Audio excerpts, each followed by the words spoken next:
Do you want us to talk about him or the movie or anything? Yeah, I'll ask Okay. you some more questions too. Once we Okay. get rolling, it'll be fun. I have a bunch of stuff lined up. Okay, this one.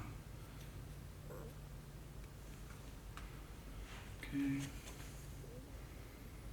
This is just so I can.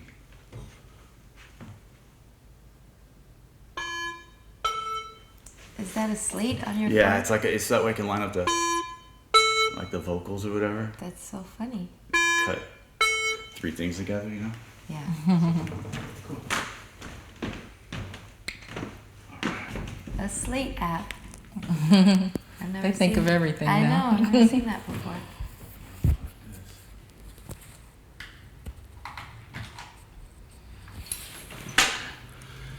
All right.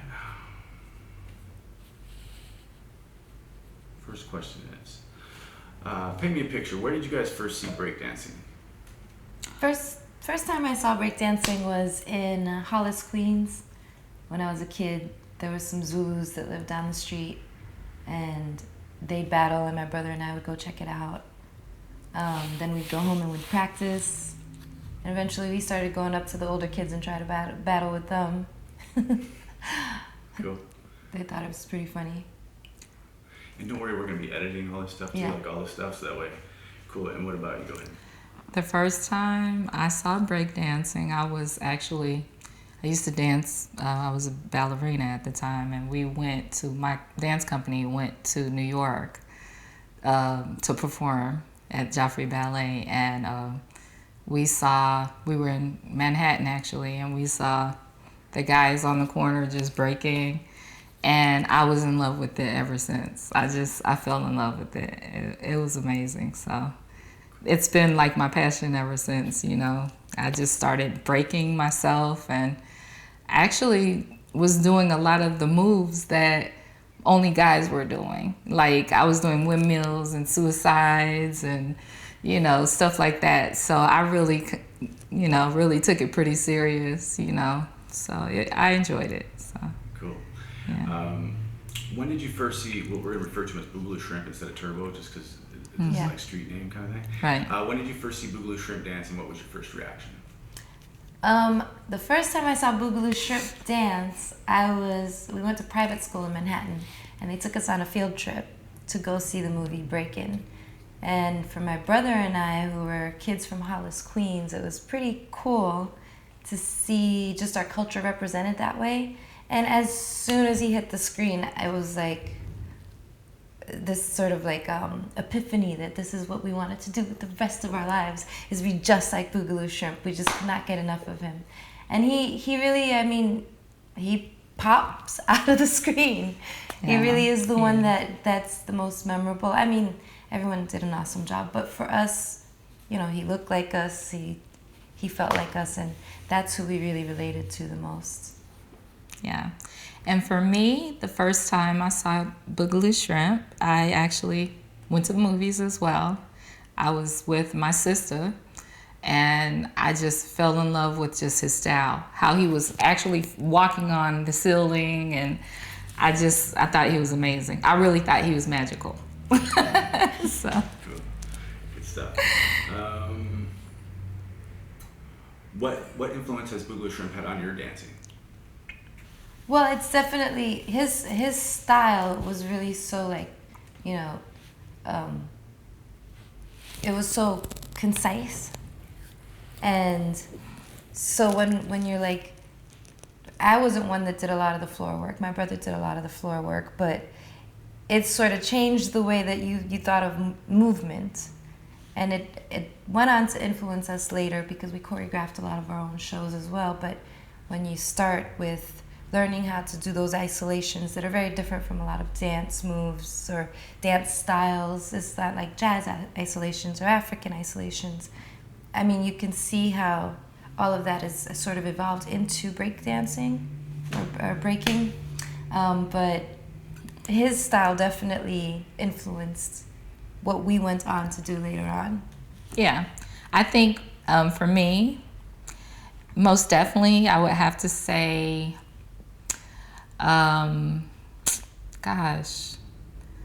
the style of breaking is okay. I would say the biggest influence it's been on me has been because I was a classical ballerina. And of course I took jazz and modern as well, but it taught me to think outside of the box, which I loved because, when you're a ballerina, everything is so precise. It's so, moves are so structured, and this is just feel your music, and just kind of do what your body is telling you to do, And I feel like with dance, if you don't feel it in your heart, then it's just totally not worth doing it, because the reason why people are drawn to dancers, it's like you're expressing your soul. And I think for the people that don't do that, people aren't drawn to them. But for Boogaloo Shrimp, that's what he's doing. Actually, you can tell that he's putting his whole heart and soul into it. And I think that becomes magic at that point. So. What moves do you think Boogaloo Shrimp is going to be remembered the most for? I would say I think Boogaloo Shrimp is going to be remembered for his up, his locking and popping, of course, up rocking and down rocking.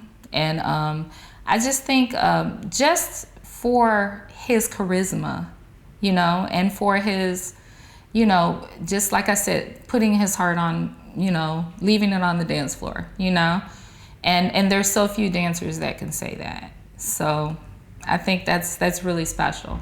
And for those of us who are dancers, it's so important to see that. And when we see it, we just love it, because, we get it, I think for the people that aren't dancers, when they see it, they're still feeling the magic though. And it's still special to them. So. I think mostly, I know for myself, what I'll remember the most about Boogaloo Shrimp is his storytelling through movement.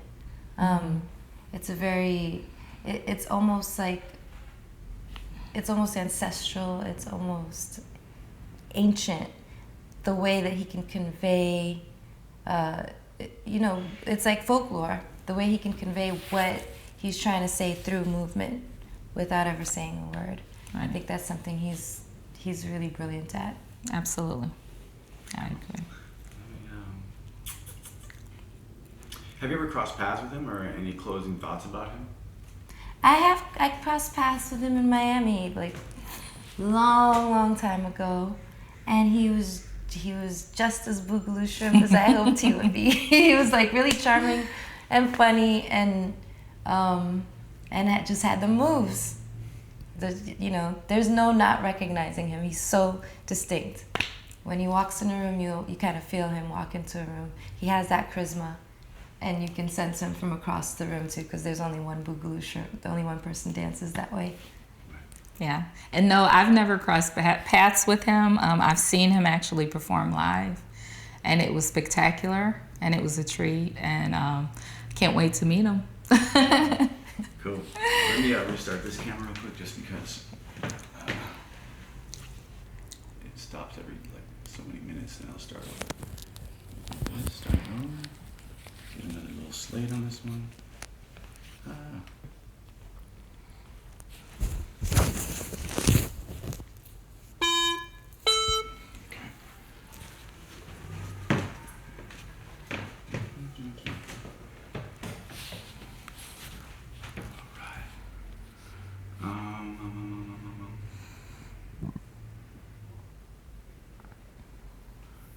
Talk about the female dancer.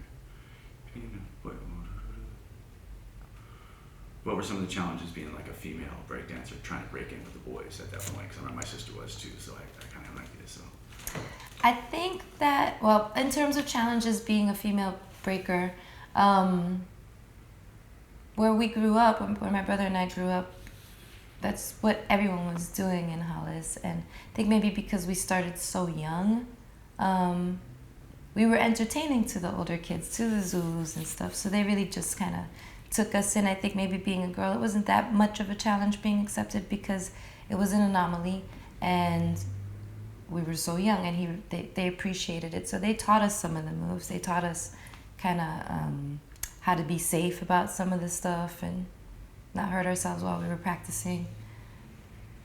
I can't say that. I think that I was really blessed because in terms of B-girling, I had a lot more mentors than I had detractors. And for me as a beat girl, I would definitely have to say it was very hard. We were not accepted back then. That this is the reason why I learned how to do the suicide, the windmill, all these things, because it just wasn't the norm. They didn't expect it. And you would have to demand your respect with the guys, with the B-boys, because, automatically they just assumed, oh, you're a female, so you can't do this, you can't do that. So they would be really, really surprised when they saw females doing it, which I thought, it used to make me proud. I used to really practice a lot just to show them girls can do anything you can do. B-girls are, just as capable. I think as a whole, though, B-boys, that's anything, even in the rap game, I think that male rappers, they feel like it's their little club, and it's the same thing for the B-boys. They kind of feel like this is what we do, And again, when females prove it, you get their respect, and then everything's great after that. But you have to work hard to do it, like twice as hard as the B-boys do, the B-girls do, I think, all day, So. I agree. A little history on you guys. Where did you guys meet, and how did the song kind of come about? That, because a little bit of history. What? Go ahead, T. We met at a teen nightclub. There was a nightclub in a mall in Miami that had a bass night called Skylight Express, and on Thursdays they did a teen night. And it was this club where they would bring in, hip-hop was still kind of it was embryonic, it was still in its infancy. And they would bring in people like, especially in Miami. Miami bass was our local music. It wasn't national yet. Right. We had, 2 Live Crew maybe that people knew about, but not even on a national scale yet. Right, just locally. And I was still in junior high. And they would shoot this syndicated dance show called Miami Teen Express. And Bunny and I were featured dancers. They had us, they'd fly in LL Cool J or Salt and Pepper or whoever to play and interview them, and they'd play on the stage, and they had these 2 little cages. Platforms. So T was on one side and I was on one side, and the spotlight was always on us. And whenever we would see the girls try to take the spotlight, we would always do extras. No, this is our show. We're not famous yet, but this is our show. But I know I was really drawn to her because it was because of the way she danced, because she was into beat-girling and she was kind of doing the same stuff. I'd just moved from New York, and so it was kind of culture shock for me in Miami, especially back then before it really was developed. Obviously, hip-hop in New York was very different. Even the way that people dressed was very different, so I recognized a kindred spirit in Bunny when I saw her. And then eventually it's like, you should be my friend. We look alike. Yeah. Okay, let's go shopping for the same clothes. Let's choreograph the same moves. Yeah. And then I found out she was also an MC, because I was an MC as well. And then we really became best friends. Yeah. The following year, I ended up going to the same high school as her. And we would battle the boys, basically. Yeah. And we always took them. Boy, did we take them. We're not just cars with them, you guys. Yeah, we took them. And we sure did. In Miami back then. Yeah, they didn't stand a chance. Yeah. And we practiced too. We did. And we had certain targets. Anyway, God bless everybody. But then at the time also, simultaneously, what was happening in Miami and LA, because they're both car cultures in a way that I guess Chicago might not be, or New York might not be, was the whole cruising thing, where people tricked out their cars. Even if it was a Toyota, they'd have thousands of dollars worth of speaker systems in there. Yeah. And the whole just trunk. Cruise. Yeah. On the weekends, that's what teenagers did. They just drove up and down Coconut Grove, or this was pre-Miami Beach, to date ourselves, but up and down and show off their systems. And so by the time, once we'd done the album and everything, we were like, we should because we do it too. We cruise too. We like boys that have great systems. It's Yeah. like a cool thing. Let's do this song. And we did it. It took us no time. We wrote it in like 15 minutes. Yeah, we did. We didn't expect it to be a single. It was supposed to be a B-side. Yeah. But literally, we were just talking about this yesterday. The whole album, we did 3 albums with Atlantic Records, and we really just enjoyed it so much that it didn't even feel like we were doing anything. We just laughed and giggled through the whole thing. It was just effortless for us, you know, just because, again, we just like to have fun together. So it really, it was fun. It was cool. And that was real. I like that. If I don't say that, you guys just get that and you guys share it for something. That was cute. You share the whole story. This is what I wanted, right? Yeah, this is yeah. how I feel. And just like in closing, kind of what do you think breakdancing brought to the culture and kind of changed some things? Kind of a little closing thing. Well, I think it's one of the 5 elements of hip hop, right? And I think if within that umbrella of the marriage of the 5 elements of hip hop, we see how it's like when we started rapping, everyone told us to take voice lessons because it was a fad. It wasn't gonna last. Learn how to sing. And we see how our culture has really infiltrated. Even newscasters are using our vernacular, you know, talking about dissing this and whatever. Absolutely. It's really infiltrated every walk of life. Yes, it has. All over the world, and they're, you know, a great big part of all of that is the breaking, is how we express ourselves physically, how we express ourselves through our lyricism, how we express ourselves through graffiti, through our art. It's really just, it's a part of our cultural fiber universally. Absolutely. And I think breaking has added to our culture. Because, again, well, you know, I'm a graffiti artist also. I'm a, you know, artist. And I think, just like Tigra is saying, there's so many elements of hip hop. And I think as far as the dance, you know, the B-boy, B-girl movement was concerned, it taught people that, you know, don't judge a book by its cover. Don't, you know, just kind of accept each other for who you are. You know, just kind of, you know, understand that everybody has their own art, their own gift, and it is something that really does, you know, bring, I think, our cultures together. And I think for that, more importantly than anything, I think hip hop as a whole has done.